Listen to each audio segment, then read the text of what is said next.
Yo. Away, I'd be glad to stay.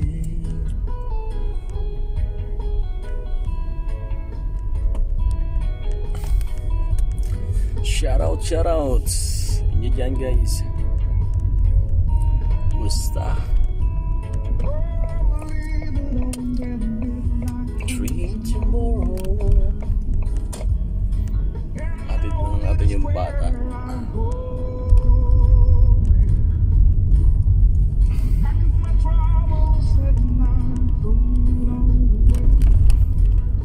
Ada malum YouTube. Malum YouTube. Coming home to stay. I'm stuck on you.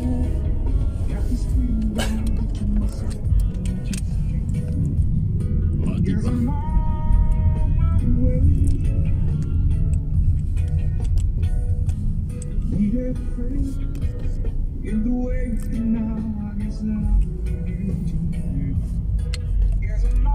Yaran, oh, ayun, papuntang Hadila. Atid.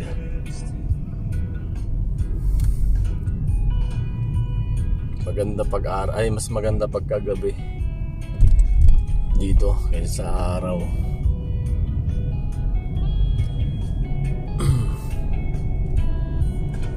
Shoutout sa inyo lahat yan guys. Salamat sa lagi yung support. At salamat din sa support nyo kanina sa premiere ko. Nag-start na mali. Namali ako ng time. Bigla na lang siya nag-start. Agad tuloy. Pero ganun pa man din, madami rin naman nagpunta. But I believe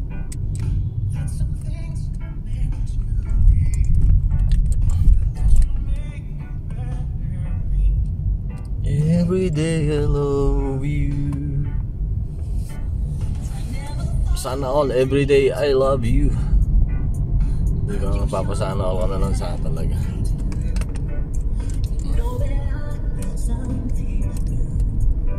Every day I love you. Bams, baka makalimutan ka tayo. Shoutout nga pala. Basit mo si Bams.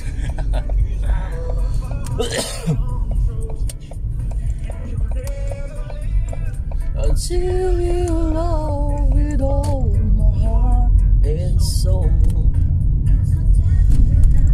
As babalik pa tayo ulit. Meron pa tayo isa. Balikan natin yung isa.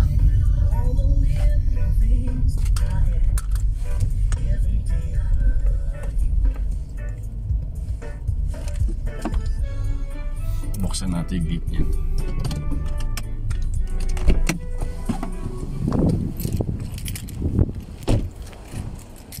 Doorbell tayo.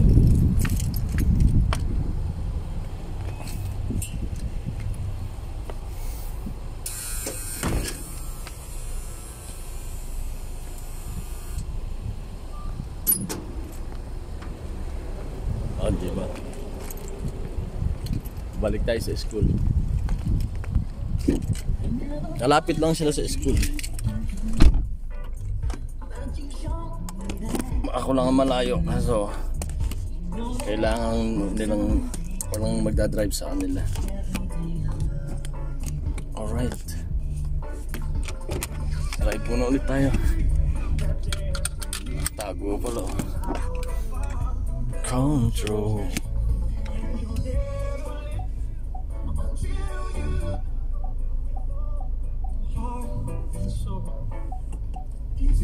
Ito lang kainaman dito sa paggamang automatic, kahit na isang kamay ka nun. Kahit isang kamay lang makayang-kaya mo mag-drive.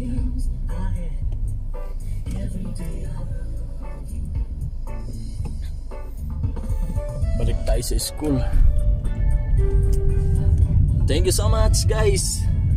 Samahan nyo ako sa aking biyahe, sa aking mga upload. Maraming salamat. Oops. Si Yusef.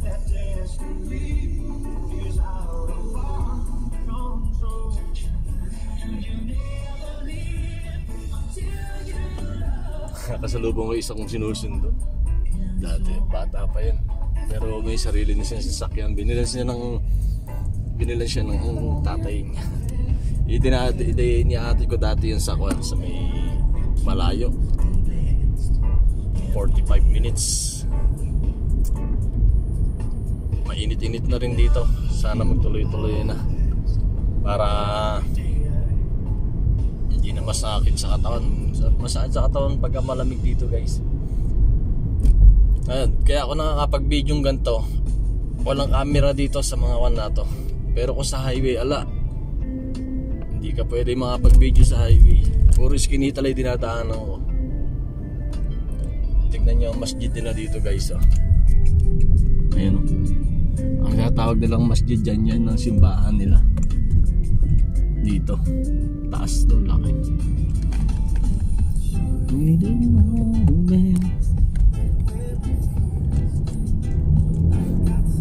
Yeah, boss. Huwag kayong magsasawa sa pagmumukha ko, guys. Wala, kaya tinatamad na kasi ako mag-edit pa.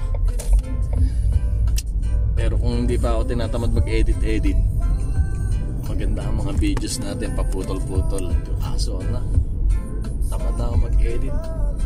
Tapos naging busy na rin ang amo ko. Mag-edit ka sa gabi, tapos aalis naman siya, ala rin. Kaya pahinga na lang.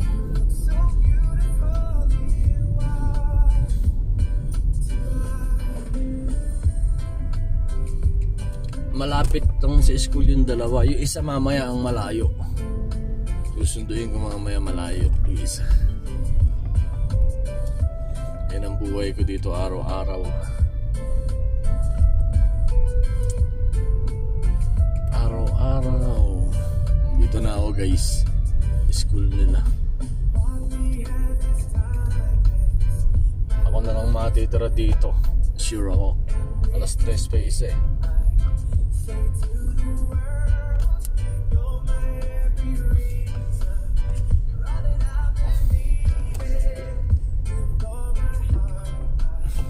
Kasaan na yan, ganun din eh. Diba?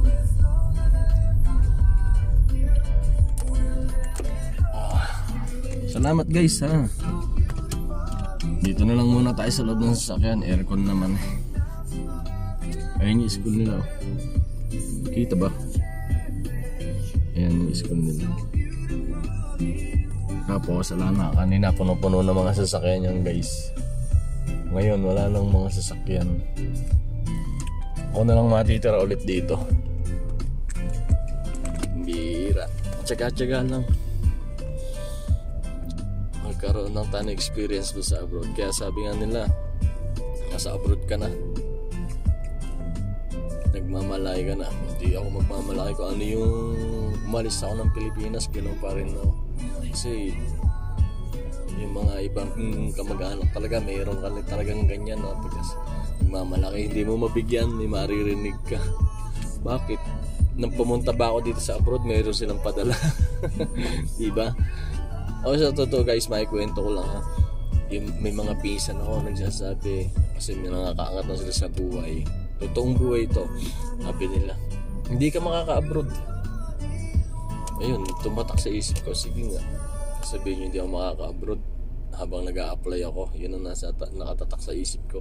Pakikita ko sa inyo na kaya ko umabroad kahit wala akong pinag-aralan. Kasi sila may mga pinag-aralan, magaganda na bahay nila, nag-abroad sila. Pero ngayon wala. Nasa abroad nga, na wala na sila sa abroad. O sila naman ngayon nandun sa bahay. O di, sabi ko, ako naman nandito ngayon, experience ko lang bang makarating dito sa abroad. Kahit konti lang kita nakakaraos. Malakas ang gastos ng anak. Ship kasi kinukuha ng anak ko. Lalo na next month, kailangan ng 30,000. Gawa ng mag-OJT siya sa barko. Mag-OJT siya sa barko. Tapos, mayroon pa ulit babayaran.